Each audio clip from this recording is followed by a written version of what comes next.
Hey everyone! So on April 17th, 2018, Chiron enters Aries for the first time in 51 years. And so those of you who are around this age or, approaching that 8-year span, you're about to enter your Chiron return phase. And that's a full-on culmination of your healing journey. The confrontation of full-on self-love, acceptance, and the claiming of your gifts and talents. And so the rest of us are, of course, in some type of phasal relationship with our natal Chiron, and are each of us in an important phase of a renewal according to our own path, as Chiron just completed his full cycle through the 12 signs, just ending in Pisces. And so Chiron will retrograde briefly back into Pisces for one last final integrational hurrah this September, and then will solidify his realm in Aries for the next 8.5 years until 2027. And so the last time Chiron was in Aries was roughly 1968 until roughly 1977. And we say roughly because there were retrograde cycles tailoring in on both ends briefly. And collectively, we were trying to do something new in exclaiming who we were. This time period included the ending of the Vietnam War, the mass flower power movements of the 60s and 70s, and the reemergence of power for many people who have been historically and socially oppressed. And so think women, African Americans, Native Americans, the LGBTQ and rainbow community, and more. And so there were a lot of individualized stories that all seemed to stem around very similar issues, being that of taking back personal power and to be recognized as equal members of the human tribe. And if you think about it, this actually calls in the polarity point of Aries, which is Libra. And we always look to the opposite sign to understand further how we can heal distortions of the archetypes, because it brings in that point of integration. So we want to think harmonizing, peacemaking, justice, freedom, fairness.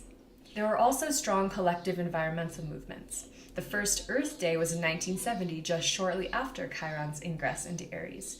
And of course, there are other astrological factors in all of the above-mentioned movements, but Chiron was in Aries nonetheless and contributed to the tensions and energy of healing initiation.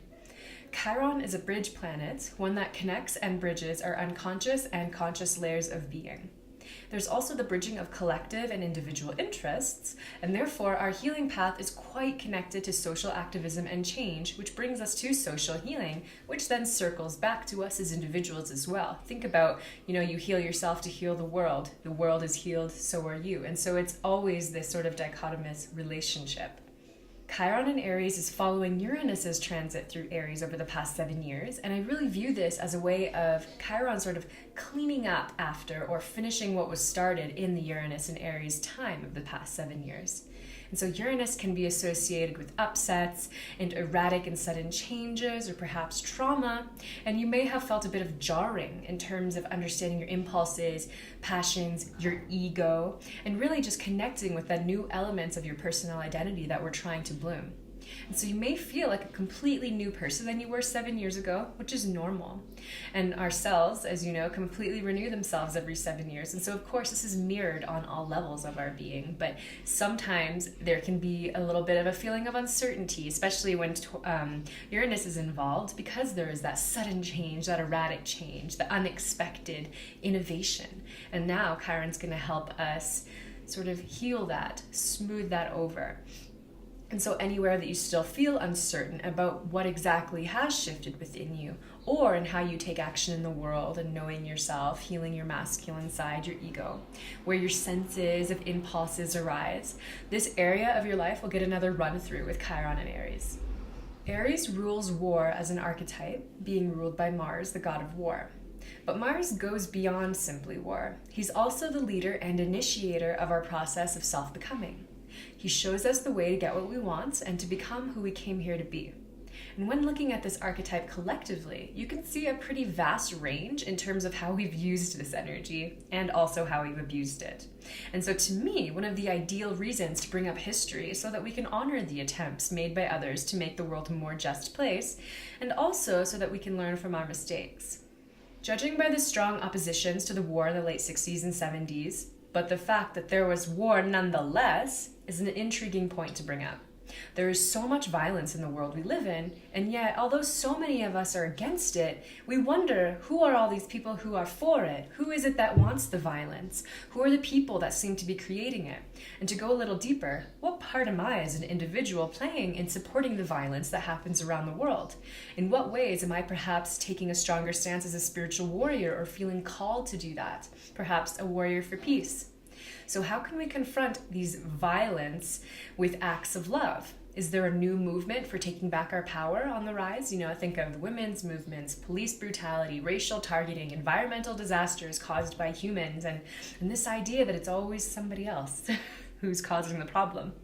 And so these are questions that we will all be asking ourselves for the upcoming 8 years on the collective level. When it comes to understanding this energy influence in your own life, you can ask yourself many of the same questions. And so look to where you have Aries in your chart and what planets may be there or may be triggered by aspect by other planets. And this will illuminate your Chiron story for much of the next decade. And so some basics on Chiron, the wounded healer. He was first abandoned by his parents, which set up the basis for the original wound.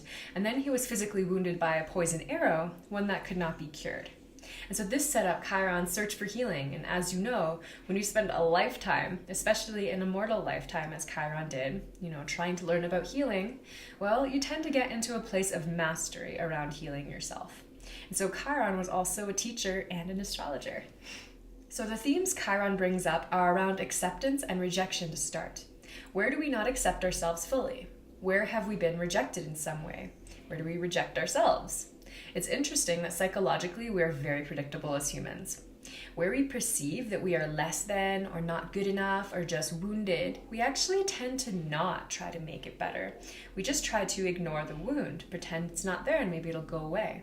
And if we operate from that space, we tend to overlook the gifts that our Chiron journey can bring us. If, however, we take the initiative and have faith that there is something for us, we quickly discover that the medicine is indeed in the wound, that we can master what we perceived to be a weakness or a vulnerability, and we can use our gifts to heal others. And so that's the ultimate goal in how we can use Chiron healing energy. Chiron in Aries is following Chiron in Pisces, who was there since 2011, and so for 7 years, and has highlighted where we've been working through reconnecting with our spirituality, knowing that we are, for example, spiritual beings living a human existence here on Earth. And so we've been repairing our relationship with the divine and sensing into all that is beyond us, encompassing us, holding us. And we've been working through issues of trust and faith, as well as surrender, compassion, and allowing in unconditional love. And so now the goal with Chiron in Aries is to bring all of that energy into ourselves. Because within the archetype of Aries, there may be a very basic rejection of self, or, our masculine, impulsive, instinctual side, or our ego that has been collectively abused in recent history. We need to get rid of the ego. That's a fallacy. A rejection of knowing who we are or what we want or how we can go about getting it, using our instinctual human nature. So all of these things need to be healed. We can be confronted with any repressed anger issues, any repressed anger over injustice or bitterness at life not being fair, or the distorted idea that if we don't get what we want, there must be something wrong with us. Aries can be very self-minded, also impatient, childish, and short-tempered on a bad day. But on a great day, can be the ultimate spiritual warrior with a firm grasp on power, presence, and purpose. So Chiron moving through Aries will be working to heal any Aries distortions so that we can operate from the highest vibration of Aries energy. And so this means going after and getting what we want without stepping on anybody else's toes along the way. It means standing up for collective truth and justice rather than feeling like a disempowered individual. Looking at Chiron and Aries, we want to feel into the potential ways we express the distortions of Aries energy so that we can heal it and use it to our highest potential. And so I encourage you to pause this recording and just take a look real quick at where you have Aries in your chart so that you can see some of the key words of what to expect in this new phase of Chiron healing over the next 8 or 9 years. And so let's look at some of the basic distortions of Aries through the 12 houses so you can get a basic feel for how any aspect of these may be playing out in your life. Keywords for the first house: self-renewal, not trusting instincts, being disconnected from your impulsivity, anger or rage, healing your scattered forces, your instinctual forces, balance between self and other, and also just trusting yourself, trusting your instincts. Keywords for the second house are things having to do with money and resources, self-esteem, self-worth, self-value, stubbornness, rigidity over possessions, limiting philosophy of life, kind of being in like a frog in the well syndrome, or selfishness. Keywords for the third house are always going to bring up communication patterns. Where are you lying to yourself? Where are you telling the truth? Is there an energy of shyness, timidity in expressing yourself? Balance in sharing your opinion. So that also means listening to and respecting other perspectives. The application of knowledge and not just randomly collecting facts without being able to integrate it. Keywords for the fourth house are emotional self-reliance, healing family wounds, personal history, perhaps your very DNA, emotional repression, and security, safety, all things that have to do with what we expect from our parental structure, our caretaker. Keywords for the fifth house: authentic self-expression, vanity, narcissism, not knowing or connecting to our gifts, or honoring what makes you special, healing connection to the joy of life, being in the present moment. Keywords for the sixth house: healing our body, our mental health, our routine, our self-analysis, really healing self-judgment and self-criticism, and actually looking at what honest improvements can we make in life and finding our sense of right work. What is our true role in the world to be of service? Keywords for the seventh house are relationship dynamics, passive-aggressive tendencies in relating, losing yourself in relationships versus alienation and pushing people away in relationships, independence versus codependence, and the opportunity to heal others and heal through or with others. Keywords for the eighth house are sexuality, deep soul mysteries, buried parts of yourself, shared resources, abuse, manipulation, and power struggles. Keywords for the ninth house are connection to personal truth, overcoming dogmatic tendencies, exposing lies or false or limiting beliefs, healing connection to natural law, meaning of life, and really knowing your place in the universe as an individual. Keywords for the 10th house are personal responsibility, career, social role, reputation, how you connect with authority, and distortions via social conditioning. And then keywords for the 11th house are group healing, our human tribe, liberating from the past, progressive mindset, overcoming fear of the future, social justice, activism, sharing gifts authentically with the world. And then the 12th house, so this would be people with Aries in the 12th house, they're kind of getting a back-to-back signature because we just went through Chiron and Pisces, and it's going to be very similar, but in a special new way. This is going to be healing connection to the divine, fantasies, overcoming delusions of self, universal oneness, connection with all beings, knowing that you are an individual connected with the whole, self-reflection, meditation, and integration. And so if you're interested in learning how you can use your chart for conscious healing, work with Chiron and Aries, please consider joining my Chiron healing program.